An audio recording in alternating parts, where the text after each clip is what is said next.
Hello everyone, आज हम लोग जानेंगे गंगा नदी के उद्गम स्थल के बारे में। गंगा नदी कहाँ से निकलती है और कहाँ जाती है। वैसे कहा जाता है गंगा नदी गंगोत्री से निकली है या गोमुख से। बहुत सारे लोगों के मन में क्वेश्चन होता है, लेकिन ये क्वेश्चन गलत है। ना उसका गंगोत्री से कोई आशय है और ना ही गोमुख से है। ना ही गंगोत्री से निकलती है और ना ही गोमुख से निकलती है। गंगा नदी एक बहुत बड़े ड्रेनेज मतलब नाले के पैटर्न का बना हुआ एक नदी है। ठीक है, ये बताएंगे इसको हम लोग गंगा नदी कैसे बनती है। ध्यान दीजिएगा, अच्छी वीडियो होगी आपके लिए। अगर अच्छी लगी हो तो प्लीज़ अधिक से अधिक शेयर करिए ताकि सबके पास पहुंच सके। ध्यान दीजिएगा, ठीक है। सन 2000 ईस्वी में उत्तर प्रदेश से उत्तराखंड क्या हुआ था? अलग हुआ था। ठीक है, उत्तराखंड क्या हुआ था? अलग हुआ था। ठीक है, सन 2000 में। ठीक है, जब उत्तर प्रदेश से उत्तराखंड अलग हुआ, पहले दोनों का नाम अलग अलग था। ठीक है, उत्तर प्रदेश का नाम था पूर्वांचल और उत्तराखंड का नाम था उत्तरांचल। लेकिन जब दोनों अलग हुआ तो उत्तर प्रदेश बन गया और क्या बन गया? उत्तराखंड बन गया। दो राज्य बन गए अलग अलग। ठीक है, तो जो उत्तराखंड है उसका दो पार्ट बचा हुआ है। एक पार्ट है आपका कुमायूं। क्या बचा हुआ है? कुमायूं में, मतलब कुमायूं में छोटा पार्ट है। ठीक है, और ये है आपका गढ़वाल। दूसरा पार्ट क्या है? गढ़वाल है। ठीक है, यहाँ ज़्यादा मात्रा में ग्लेशियर्स पाए जाते हैं। ठीक है, जिसे आप लोग हिमनद कहते हैं, हिमनद कहते हैं। ठीक है, ग्लेशियर ज़्यादा मात्रा में पाए जाते हैं। सबसे ज़्यादा ग्लेशियर्स यहीं पाए जाते हैं। ठीक है, तो यहीं से मैक्सिमम नदियों की उत्पत्ति भी हुई है। एक एक करके हम बताएंगे सबके बारे में।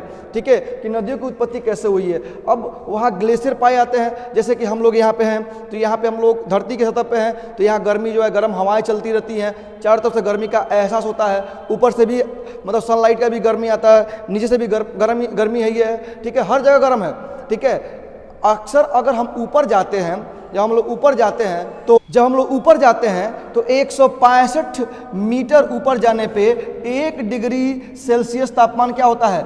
डाउन जाता है, नीचे जाता है। तो ऊपर बढ़ते बढ़ते रहेंगे, ठंडी मिलेगी हम लोगों को। ठीक है, तो ठंडी मिलेगी मतलब क्या? ये इलाका जो है वह बहुत ऊंचाई पे है। ठीक है, तो यहाँ पे ग्लेशियर्स पाए जाते हैं। ठीक है, और जब वो पिघलते हैं तो नदियों का रूप लेते हैं। अब ध्यान दीजिएगा कैसे गंगा नदी बनी है, एक एक करके बताएंगे सबके बारे में हम। ध्यान से हम लोग जानेंगे गंगा नदी कहाँ से उत्पन्न हुई है, कैसे उसका सिस्टम बना हुआ है। ध्यान दीजिएगा, वैसे गंगा का बहुत बड़ा बड़ा सिस्टम है। ठीक है, जैसे कि कह सकते हैं हम, इसका वास्तव में लोग कहते हैं कि अलकनंदा से मिलकर बनी है, भागीरथी से मिलकर बनी है, अलग अलग तरीके से बनी हुई है। लेकिन कई तरीके हैं जिससे गंगा मिलकर बनी हुई है। ध्यान दीजिएगा, इस बोर्ड पे आपको दिख रहा होगा। ठीक है, बद्रीनाथ, कहाँ से शुरू करेंगे हम लोग?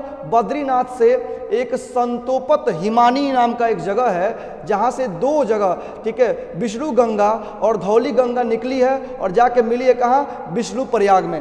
कहाँ मिली है? विष्णु प्रयाग में। संतोपत हिमानी से विष्णु गंगा और क्या?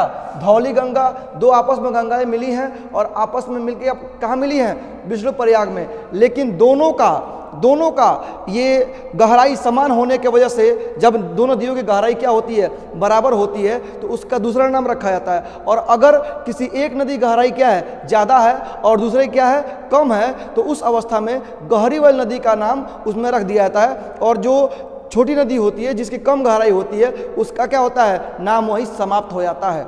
ठीक है, कहने का मतलब क्या है? बलवान के सामने छोटा वाला जाएगा तो क्या होगा? मसल दिया जाएगा। ठीक है, कह रहा है कि इसके आगे ध्यान दीजिएगा, विष्णु प्रयाग में जाके मिल जाती है। अब एक नंदाकिनी, क्या नाम है इसका? मंदाकिनी नहीं, नंदाकिनी नदी आती है और वो मिलती है, तो वो भी छोटी नदी है। और यहाँ से इस नदी का नाम पड़ता है अलकनंदा, जो यहाँ तक जाता है। पूरा क्या नाम है इसका? अलकनंदा। यहाँ से लेकर और यहाँ तक अलकनंदा नाम है इसका। तो एक नंदाकिनी नदी आती है और इससे मिल जाती है। ये भी इससे कम गहरी है, तो ये यहीं भी समाप्त हो जाती है। और इसका नाम क्या पड़ता है? इस यहाँ पे जब ज्वाइंट होती है तो इसका नाम पड़ता है नंद प्रयाग। क्या पड़ता है? नंद प्रयाग। एक और पिंडार नदी आती है। ठीक है, वो पिंडार नदी फिर वो भी जाके इसी मिल जाती है। कम गहरी होने की वजह से इसका भी अस्तित्व खत्म हो जाता है। ठीक है, हमारे भूगोल के अनुसार। ठीक है, तो यहाँ पे इसका भी नाम अलकनंदा पड़ जाता है। और इस मिलन स्थल का, मिलन का मतलब क्या है? संगम, मतलब मिलना, नदियों का मिलना आपस में संगम कहलाता है। ठीक है, तो ये कर्ण प्रयाग में मिलती है। कहाँ मिलती है? कर्ण प्रयाग में मिलती है। जब इससे आगे बढ़ती है तो एक दूसरी नदी आती है केदारनाथ से, जिसका नाम है क्या? मंदाकिनी। केदारनाथ से उसका उद्गम स्थल है, वहाँ से निकलती है और जाकर फिर इसी मिलती है। लेकिन मंदाकिनी भी कम गहरी होने की वजह से इसका भी उद्भव खत्म हो जाता है, इसका स्थान खत्म हो जाता है, ये भी आके यहीं मिल जाती है।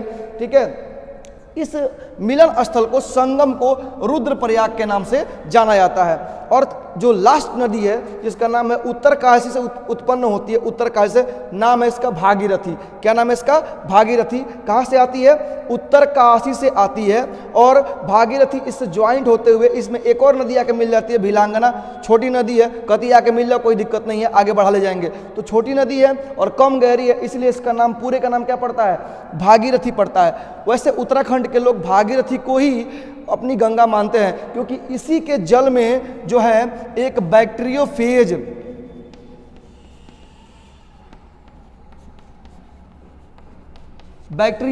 नाम का बैक्टीरिया पाया जाता है। वास्तव में भागीरथी नदी में ही बैक्टीरियोफेज नाम का बैक्टीरिया पाया जाता है, जिसके वजह से गंगा जो है हमेशा स्वच्छ और पवित्र है। इसके अंदर किसी प्रकार का भी कीटाणु या कोई भी चीज़ इसके अंदर नहीं आ सकता है। कई वर्षों तक उसका जल रखा जाता है, तो क्या रहता है? वो एकदम शुद्ध रहता है। तो कई बार एक क्वेश्चन पूछा जा चुका है कई जगहों पर कि गंगा नदी में कौन सा ऐसा बैक्टीरिया है जिसके वजह से गंगा नदी का पानी इतना शुद्ध होता है? तो किसके वजह से? बैक्टीरियोफेज के वजह से गंगा नदी का पानी क्या होता है? एकदम शुद्ध होता है। ठीक है, इस बैक्टीरियोफेज नाम के बैक्टीरिया का पाए जाने की वजह से, क्योंकि यह जो है वो डेड, जितने भी मरे मृत चीज़ें होती हैं, खराब होते हैं, ये उन पर डिपेंड करता है। जब डिपेंड कर उनको खाया जाता है तो पानी क्या रखता है? शुद्ध रखता है। ठीक है, तो भागीरथी भिलांगना को मिलाते हुए अपने अंदर और लेके पहुंचती है कहाँ? देव प्रयाग में। लेकिन अलखनंदा और भागीरथी ये दो नदियां समान गहराई की है और आगे जब मिलती हैं देव प्रयाग में तो इसका भूगोल के अनुसार इसका नाम क्या होता है? बदल जाता है और नाम क्या पड़ता है इसके आगे? गंगा। ठीक है, इसके आगे नाम क्या पड़ता है? गंगा नाम पड़ता है। ठीक है, तो हमारे यहाँ अक्सर कहा जाता है पंच प्रयाग, माने 5 प्रयाग, 5 को प्रयाग है हम लोगों के यहाँ। जैसे नाम है विष्णु प्रयाग, देव प्रयाग, नंद प्रयाग, कर्ण प्रयाग, रुद्र प्रयाग और क्या? देव प्रयाग। ये 5 प्रयाग है, याद रखिएगा बड़े अच्छे से। देखिए, विष्णु भगवान का जन्म होता है नंदलाल जी के यहाँ, और नंदलाल जी उनको कान में जो है एक कुंडल पहनाते हैं जिसका नाम कर्ण पड़ता है, तो कर्ण प्रयाग। ठीक है, जब वो सुदर्शन चक्र धारण करते हैं तो रुद्र का अवतार ले लेते हैं, तो क्या होते हैं? वो रुद्र प्रयाग। और जब वो गीता में उपदेश देते हैं तो क्या होते हैं? वो देवता बन जाते हैं, तो देव प्रयाग। ये इसका शॉर्ट ट्रिक है। मतलब क्या? विष्णु भगवान का जन्म हुआ नंद जी के यहाँ, नंद जी ने उनको कान में कुंडल पहनाया तो कर्ण नाम पड़ गया, और कर्ण के बाद से जब वो चक्र सुदर्शन धारण किए तो रुद्र नाम पड़ गया, और रुद्र के बाद से जब वो उन्होंने क्या नाम है गीता में उपदेश दिया तो क्या नाम पड़ेगा उनका? देवता। वो देवता कहलाए, एकदम सुंदर देवता हो गए। ठीक है, तो वो देव प्रयाग कहलाया। और आगे जाके इस नदी का नाम क्या पड़ता है?